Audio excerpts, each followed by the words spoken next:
Olá pessoal, tudo bem com vocês? Meu nome é Renata Bassani, professora de Biologia, e hoje a gente vai conversar um pouquinho sobre o sangue na questão da medula e das funções, certo? Convido a todos a curtir o nosso canal, ativar o sininho e assim vocês vão estar sempre por dentro de todas as postagens do Aula D. Bom, sobre o sangue e a medula, primeiro, o que vai ser o tecido conjuntivo hematopoético ou reticular? É o tecido responsável pela formação do sangue, são órgãos, são estruturas que vão ser responsáveis pela formação do tecido líquido, que é o sangue. E esse processo de formação do sangue tem um nome e se chama hematopoiese. A hematopoiese acontece dentro de alguns ossos, na medula óssea vermelha, principalmente os pontos mais cobrados no Enem, numa prova de vestibular, é nas extremidades de ossos longos, e a gente costuma usar como exemplo o fêmur, que é o maior osso do corpo humano, o osso da coxa. Então, nas extremidades do fêmur, a gente vai encontrar um tecidinho chamado medula óssea vermelha.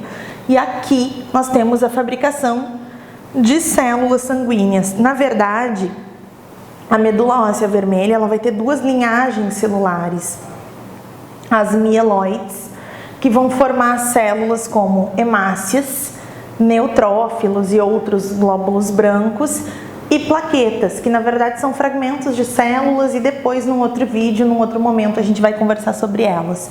E a segunda linhagem de células da medula óssea vermelha são as linfóides, que como o nome já diz, vão formar os glóbulos brancos da categoria dos linfócitos. Bom, sobre a medula óssea vermelha, como vocês podem ver aqui, nessa imagem, ela vai diferir um pouquinho em crianças e adultos. Nas crianças, ela vai estar presente em quase todos os ossos do corpo. Veja aqui nesse esquema do esqueletinho, de um esqueletinho infantil. Por quê? Porque tem uma grande necessidade de produção sanguínea, porque elas estão em fase de crescimento agora. Em adultos, a gente vai encontrar nas extremidades, isso é na epífise, de ossos longos, como a gente pode ver o exemplo que eu comentei antes, do fêmur, na região de clavícula, no osso externo, esse osso aqui, e em alguns ossos achatados também. Certo? É importante lembrar que, como a medula óssea vermelha tem uma grande diferenciação na produção de células sanguíneas, elas são compostas por células tronco adultas, isso é importante, Células tronco adultas da categoria das pluripotentes, que vão formar várias linhagens distintas de células. Bom, aqui a gente tem um corte sagital de uma perna, não sei se vocês conseguem identificar, aqui a gente vai ter a região do joelho, aqui a gente vai ter a região de fêmur com a epífise, com a medula vermelha nessa região. E aí, como eu disse para vocês, a medula óssea vermelha ela vai ter células tronco na categoria das células pluripotentes, e elas vão se diferenciar em duas linhagens, A gente vai ter as linfóides formando os linfócitos, tanto os B quanto os T, e as mieloides, que vão formar hemácias, neutrófilos, basófilos, eosinófilos, monócitos e fragmentos celulares conhecidos como plaquetas.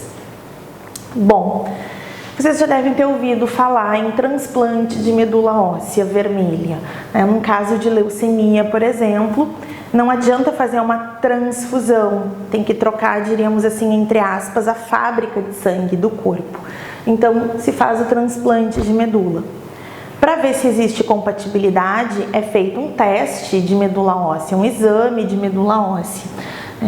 E esse exame, ele é uma punção, é retirada uma parte, uma amostra da medula óssea, e aí ele pode ser feito no externo, aqui, mas é mais comum nessa região, na região do quadril, mais precisamente na crista ilíaca, O paciente ele deita, encolhe a perna, fica de costas para o médico e aí é retirada uma amostra da medula óssea vermelha para ver se existe a compatibilidade. E falando no sangue, a gente viu a formação dele, Agora a gente vai falar um pouquinho sobre as funções. O sangue é um tecido líquido, então ele vai ter N funções diferentes. A gente vai ter a questão do transporte dos gases respiratórios, né? Gás oxigênio e gás carbônico. Nós vamos ter o transporte dos nutrientes, tanto que quando tu vai fazer um hemograma, tu vai medir a tua taxa de glicídio, de colesterol, de vitaminas no sangue, no corpo, é através de um exame de sangue. O transporte de excretas, que são as toxinas, que vão ser filtradas no rim e eliminadas na urina. O transporte de hormônios, lembrem, a gente já teve algumas aulas de sistema endócrino, e o hormônio é sempre liberado na corrente sanguínea e vai atuar em cima de um órgão-alvo. E a termorregulação do corpo, isso é, ela vai regular a temperatura, ela auxilia a regular a temperatura corporal. Obviamente, essa regulação da temperatura corporal não é única e exclusivamente uma função do sangue, né? Tem a região de hipotálamo, enfim, mas o sangue colabora muito com isso. O que vai acontecer?